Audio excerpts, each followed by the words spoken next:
నమస్తే అండి, నేను రాజేష్ మాట్లాడుతున్నాను. ఇదిగో సార్, ఈ గేదె వచ్చి ఉదయం 10 సాయంత్రం 10 వస్తుంది sir. Pure Haryana Murrah, second lactation.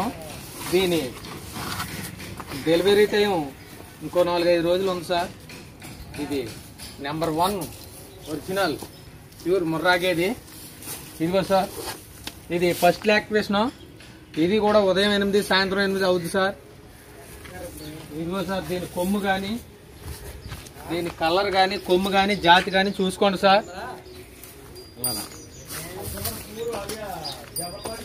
ఇదిగో సార్, ఇది ప్యూర్ జఫ్రాబాడీ కొమ్ములది. Pure Jafarabadi first lactation.